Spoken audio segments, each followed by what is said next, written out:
인터럽트를 발표하게 된 제이든이라고 합니다. 먼저 인터럽트란 프로그램을 실행하는 도중에 예기치 않은 상황이 발생했을 때 현재 실행 중인 작업을 즉시 중단하고 발생된 상황에 대해 우선 처리가 필요함을 CPU에 알리는 신호라고.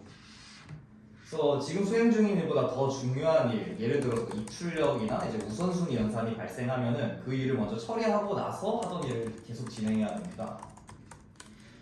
인터럽트는 외부 인터럽트, 내부 인터럽트, 소프트웨어 인터럽트로 나뉘는데, 그래서 외부 인터럽트는 CPU의 하드웨어 신호에 의해 발생합니다. 예를 뭐 키보드, 마우스 뭐 이런 입출력에 대한 부분이고, 소프트웨어 인터럽트는 명령어의 수행에 의해 발생합니다. 외부 인터럽트는 방금 말씀드린 것과 같이 이제 타이밍 장치, 전원 장치, 뭐 입출력 장치처럼 이 부분에서 외부적인 요인으로 발생하는데요. 그 안에 이제 전원 이상이라든지, 그러니까 뭐 연결이 똑바로 안 돼 있어서 이제 그 전압이 불안정하다든지 하는 부분들, 그런 신호들에 의해서 발생하게 됩니다. 그리고 내부 인터럽트는 이제 트랩이라고 부르기도 하는데요. 잘못된 명령이나 데이터를 사용할 때 발생합니다. 이제 그 트랩은 두 가지로 나뉩니다. 익셉션이랑 시스템 콜 두 가지로 나뉘는데, 익셉션의 경우 프로그램이 오류를 범할 예외가 발생한 경우, 숫자를 0으로 나누는 행위 등 예외가 발생하여 운영체제가 적절히 조치해야 되는 상황을 익셉션 예외라고 합니다. 시스템 콜의 경우 프로그램이 커널 함수를 호출하는 경우인데요. 소프트웨어가 입출력을 받아야 해서 커널의 도움이 필요한 상황입니다. 그 다음 소프트웨어 인터럽트는 프로그램 처리 중 명령의 요청에 의해 발생한 것입니다.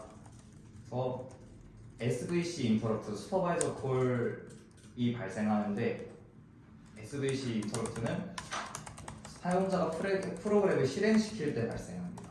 그리고 소프트웨어 이용 중에 다른 프로세스를 실행시키면 시분할 처리를 위해 자원 할당 동작을 수행합니다. 그래서 인터럽트가 발생했을 때 처리하는 과정을 나열해 봤는데요. 먼저 인터럽트가 발생하면은 CPU는 현재 진행 중인 기계어 코드를 먼저 완료를 시킵니다. 그 다음에 현재까지 수행 중이었던 상태의 레지스터과 PC 등을 이제 해당 프로세스의 PCB, 프로세스 컨트롤 블럭이라고 하는 PCB에 저장을 하게 됩니다. 이 PCB는 커널의 데이터 영역에 존재하고 각각의 프로세스마다 고유의 PCB가 존재합니다. 인터럽트 발생 시에 이제 프로세스의 어느 부분이 수행 중이었는지를 저장하게 되고, 방금 이제 수행 중이었던 상태를 말씀드렸던 이제 뭐 메모리 주소, 레지스터 값, 하드웨어 상태 등의 정보를 저장합니다. 그래서 이때 이제 완료를 하고 저장하고 잠시 이제 저장하는 이유는 인터럽트 서비스 루틴이 끝난 뒤에 다시 작업으로 돌아와야 되기 때문에 PCB에 저장을 하게 됩니다. 그래서 저장을 하고 나서 PC의 프로그램 카운터 IP에 이제 실행할 명령의 주소를 저장해 두고, 그다음에 인터럽트 벡터를 읽고 CPU 제어권을 커널에게 넘겨 인터럽트 서비스 루틴 ISR에 점프해서 루틴을 실행합니다. ISR 같은 경우는 이제 인터럽트를 처리하는 커널 함수인데요. 권한이 필요한 명령을 커널 모드에서 수행해야 하는 상황에 이제 아래 이제 보여지는 것처럼 IO 디바이스 데이터 입출력, 콘텍스트 스위치 등의 이제 이러한 상황이 발생했을 때 이제 이 루틴을 실행하게 됩니다. 그래서 이 루틴 코드를 실행을 하고 이 작업 처리가 완료되면은 이제 이전에 PCB에 저장했던 대피시켰던 레지스터를 복원하고 루틴이 끝났을 때 CPU 제어권을 다시 프로세스에 넘깁니다. 그러면은 PCB에 저장되어 있던 값들을 다시 CPU 레지스터와 PC 등 이제 저장했던 상태들을 다시 복구하게 됩니다. 그때 CPU가 아까 전에 이제 커널 모드에서 수행하고 루틴을 실행한다고 말씀드렸는데요. 이제 제어권을 가져왔잖아요. 그때 이제 수행하는 명령어의 종류가 이제 두 가지가 있는데, 하나는 일반 명령이 있고 특권 명령이 있습니다. 일반 명령은 이제 메모리에서 자료를 읽어오고 CPU에서 계산을 하는 등의 명령을 말합니다. 한데 이제 일반 명령 모든 프로그램이 수행이 가능합니다. 특권 명령 같은 경우는 보안이 필요한 명령. 예를 들면은 저희가 터미널에서 작업을 하게 될 때 이제 같은 명령을 입력하더라도 수도를 입력해서 사용한다든지 그런 식의 이제 보안이 필요한 명령인데요. 이제 이 특권 명령의 경우에는 항상 운영 체제만이 수행이 가능합니다. 그래서 이전에 커널 모드로 진입을 한다고 말씀드렸는데 이제 커널 모드 외에도 유저 모드가 있습니다.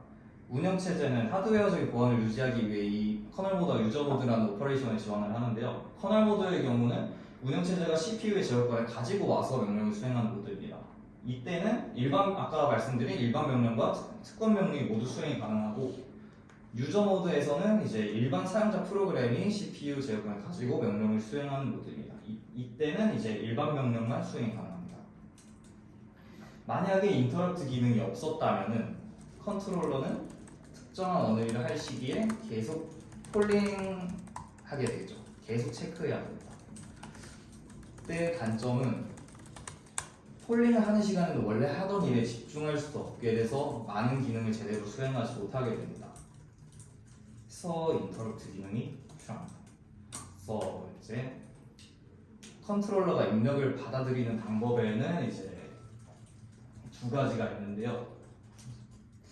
첫 번째는 방금 말씀드린 폴링 방식인데, 폴링 방식의 경우는 이제 사용자가 명령어를 사용해서 입력되는 값을 계속 읽어내서 변화를 알아내는 방식입니다. 인터럽트 요청 플래그를 차례대로 비교해서 우선순위가 가장 높은 인터럽트 자원을 찾아서 맞는 인터럽트 서비스 루틴을 수행하기 때문에 하드웨어에 비해 속도가 좀 느립니다.